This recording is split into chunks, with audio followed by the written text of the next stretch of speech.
नमस्कार, राजस्थान संवाद में आपका स्वागत है। मैं हूं आपके साथ चेतना।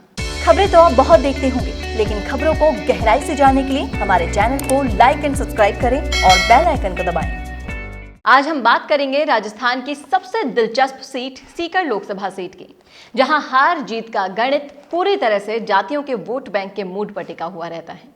सीकर का राजनीति इतिहास जाने तो कांग्रेस और बीजेपी दोनों ही पार्टियां इस सीट पर हारी भी हैं और जीत भी दर्ज की हैं। हर बार के चुनाव में ये बात जरूर देखी जाती है कि विधानसभा चुनाव में जिसकी सरकार बनती है वही पार्टी लोकसभा चुनाव में ज्यादा सीटें जीतने में कामयाब होती है। सीकर लोकसभा सीट का गणित समझने के लिए हमें कुछ आंकड़ों की तरफ चलना होगा। 2013 के विधानसभा चुनाव की अगर बात करें तो इन चुनावों में सीकर की 8 विधानसभा सीटों पर बीजेपी को 5,50,000 से ज्यादा वोट मिले थे, जबकि कांग्रेस 4,46,000 पर सिमट गई। ऐसे में बीजेपी ने यहां की विधानसभा सीटों पर जीत दर्ज की थी। और इसके बाद 2014 के लोकसभा चुनाव की तरफ चले तो वहां बीजेपी के सुमेधानंद सरस्वती ने 4,99,000 वोट लेकर कांग्रेस के प्रताप सिंह को बुरी तरह से हराया था, जबकि उस वक्त सुभाष महरिया ने निर्दलीय चुनाव लड़ा था और वे तीसरे स्थान पर रहे थे। लेकिन अब वह सुभाष महरिया को कांग्रेस ने टिकट देकर एक बार फिर से उन पर विश्वास जताया है, क्योंकि सुभाष महरिया सीकर की राजनीति में बड़ा नाम है। अब हाल ही में हुए विधानसभा चुनाव के नतीजे भी देख लें तो 2018 के विधानसभा चुनाव में आंकड़े किसके पक्ष में रहे थे।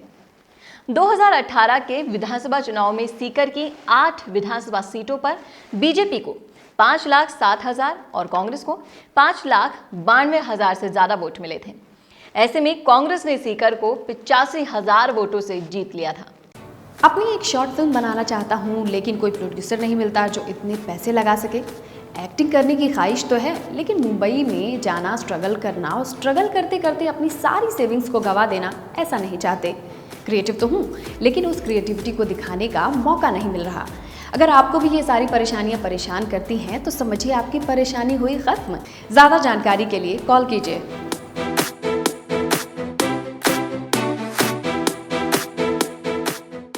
सीकर का चुनाव हमेशा से ही जातिगत राजनीति पर निर्भर है।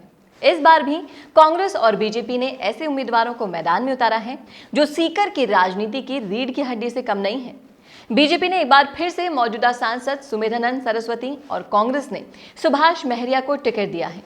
सुमेधानंद सरस्वती की सबसे बड़ी ताकत यह है कि वे मोदी लहर में भारी मतों से जीते थे, जिसके बाद में पार्टी ने फिर से उन्हें टिकट दिया है।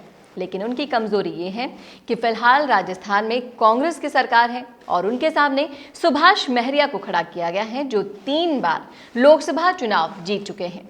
इससे भी बड़ी बात यह है कि सुभाष महरिया ने बीजेपी में रहकर भी जीत दर्ज की थी। सुभाष महरिया ने अपने इतिहास में 6 लोकसभा चुनाव लड़े हैं। पहली बार महरिया ने बीजेपी से 1996 में लोकसभा चुनाव लड़ा था, जिसमें उन्हें कांग्रेस के हरि सिंह ने हराया था। इसके बाद 1998 में फिर से लोकसभा चुनाव हुए, लेकिन इस बार महरिया ने हरि सिंह को हरा दिया।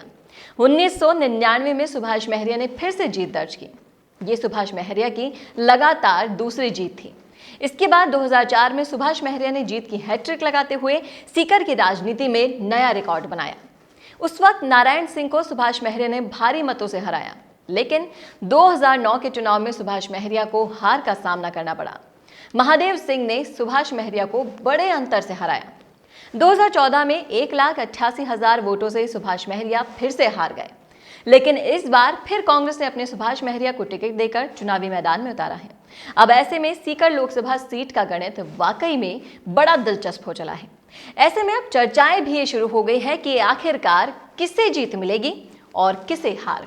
क्या बेरोजगारी आपकी सबसे बड़ी परेशानी है? और क्या आपको भी बहुत पढ़ने के बाद कोई जॉब नहीं मिल पा रहा? पैसे कमाना चाहते तो हैं, लेकिन कोई रास्ता समझ ही नहीं आ रहा। अगर ये समस्याएं आपकी हैं तो इसका समाधान हमारे पास है। डिजिटल तकनीक के इस जमाने में वो लोग रोजगार की बिल्कुल फिक्र नहीं करते जिनके पास डिजिटल तकनीक का पूरा ज्ञान होता है। इस ज्ञान को पाने के लिए आपको सीखनी होगी डिजिटल मीडिया, जिसको केवल 3 महीने सीखने के बाद ही आपके पास नौकरी और व्यवसाय करने के हजारों विकल्प खुल जाएंगे। इस कोर्स के बारे में जरा जानकारी के लिए कॉल करें 9001299672।